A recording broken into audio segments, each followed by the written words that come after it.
Hello दोस्तों, नमस्ते। मैं शीला शर्मा, हमारे यूट्यूब चैनल पर आप सभी का स्वागत है। दोस्तों, आज मैं एक चटपटा माई का गीत आप लोगों को सुनाऊंगी। फुल आवाज़ करके गीत को सुनना और ज़्यादा से ज़्यादा शेयर करना, कमेंट के माध्यम से बताना हमारी आवाज़ में आप सभी को गीत कैसा लगा। आइए सुनिए हमारी आवाज़ में गीत को आप लोग।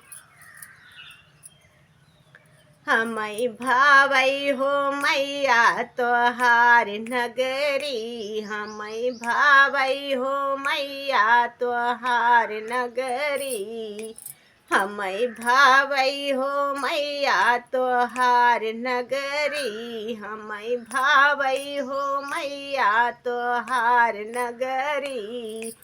तोहरे नगरिया में पेड़वा बहुत है, तोहरे नगरिया में पेड़वा बहुत है, पेड़वा बहुत है मैया, पेड़वा बहुत है, पेड़वा बहुत है मैया, पेड़वा बहुत है।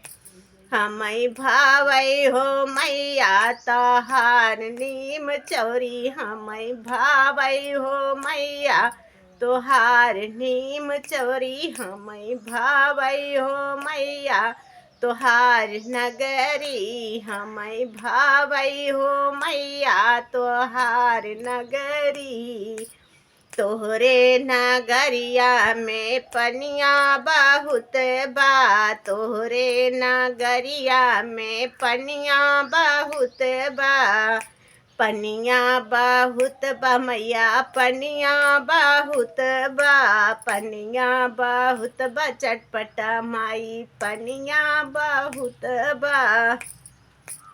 हमई भावई हो मैया गंगा की नगरी, हमई भावई हो मैया गंगा की नगरी, हमई भावई हो मैया गंगा की नगरी, हमई भावई हो मैया तोहार नगरी, हमई भावई हो मैया तोहार नगरी।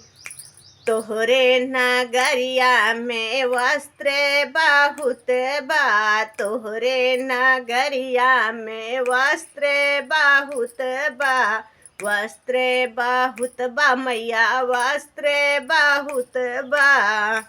हमई भावई हो मैया तोहार चुनरी, हमई भावई हो मैया तोहार चुनरी, हमई भावई हो मैया तोहार चुनरी, हमई भावई हो मैया तोहार नगरी, हमई भावई हो मैया तोहार नगरी।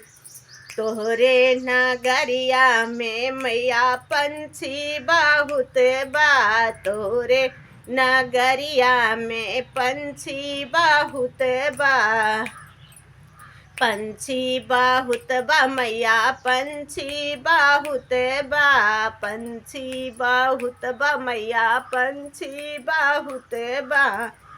हमई भावई हो मैया सुगना लहरी, हमई भावई हो मैया सुगना लहरी, हमई भावई हो मैया तोहार नगरी, हमई भावई हो मैया तोहार नगरी, हमई भावई हो मैया तोहार नगरी।